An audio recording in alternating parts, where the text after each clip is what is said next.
Hello everyone, Dr. Jason West. I wanted to share with you some thoughts and ideas about adrenal exhaustion and how that causes fatigue, dizziness, weakness, and this adrenal exhaustion is a lot more common than you think. Now, in the medical world, most of the time they're not paying attention to adrenal exhaustion. They actually call it Addison's disease, but adrenal exhaustion is a term that in the functional medicine world that we talk about a collection of symptoms that can be associated with body aches, fatigue, nervousness, sleep disturbances, and even digestive problems. And what we wanted to talk about in the world of popular health books and alternative medicine, it can be a really big factor in trying to put people back together.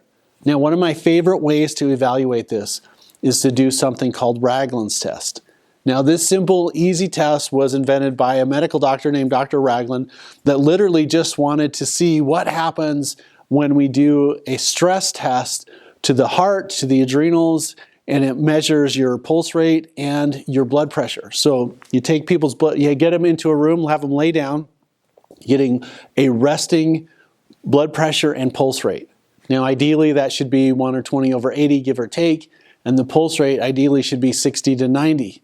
Then what happens after you get a resting pulse rate? You take the blood pressure, you have the person immediately stand up like this, and what should happen is the body should immediately tell the heart to work harder so that the blood doesn't run out of your head. This is a natural physiologic response. So in an ideal situation, your systolic and diastolic blood pressure should go up 6 to 8 beats. So it should be 120/80 to 126 and from 80 to 86. And here's the important thing is that your pulse rate should stay the same. What should happen in an ideal physiology is your body should literally tell the heart to beat harder, and so many times the compensation mechanism is to beat faster. So what happens is people say, if I get in a position where I stand up too quick or get up from a seated position, I feel a bit lightheaded, or sometimes the pulse will jump a bunch, and you can even get diagnosed with something called POTS disease, which stands for postural orthostatic tachycardia syndrome. So this is an indication of cardiac fatigue and the adrenals just overreacting or not, it's not working in concert. So what we want to do in that situation is we want to try and help put the body back in balance. One of the biggest things is under chronic stress problems. So even though we're doing a physiologic stressor for taking your blood pressure lying and standing, if you walked outside and you saw a bear, a tiger, a snake, your body is going to get flooded with that fight or flight response. Do we run away? Do we fight the thing? So your pupils are going to strict, your blood pressure is going to go up, your pulse rate is going to go up, and you are usually inundated with epinephrine and adrenaline, and that's how we can get out of that emergency crisis. Well, guess what, people?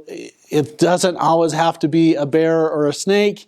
It can actually be life because your body doesn't really know the difference between financial stress, bills, kid stress, parent stress, neighbor stress, work stress, life stress, political stress, weather stress. Like if you are having all of those things in your life, your body is going to eventually get tired and run out of epinephrine and adrenaline, and then we call that adrenal exhaustion. One of the best ways to help this is to get some control or power back in your life, which means we need to do some work, disconnecting, talking to yourself, prayer, meditation, deep breathing, getting your body on a schedule, literally putting your arms around yourself and telling yourself that you're enough, which sounds really simplistic. That's phase 1. Phase 2 is getting your body on a schedule. Phase 3, getting healthy and alive foods and enough water in your system. Then there's some specific targeted medical nutritional therapy. There's some things that we can do that will really help the adrenal glands.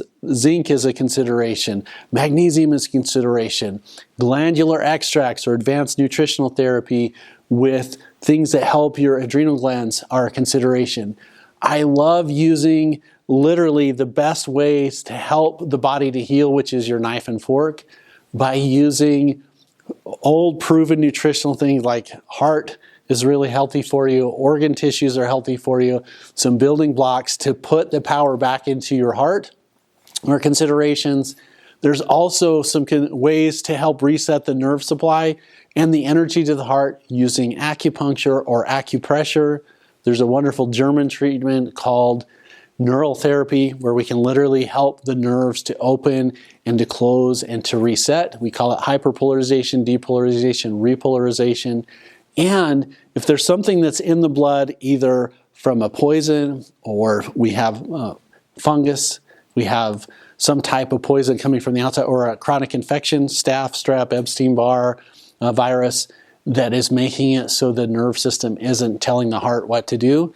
That's outlined in a study I give to all my patients in the British Journal of Medical Practitioners that says that chronic infection can lead to neurobehavioral, neurodegenerative, psychiatric, autoimmune, fatiguing illness.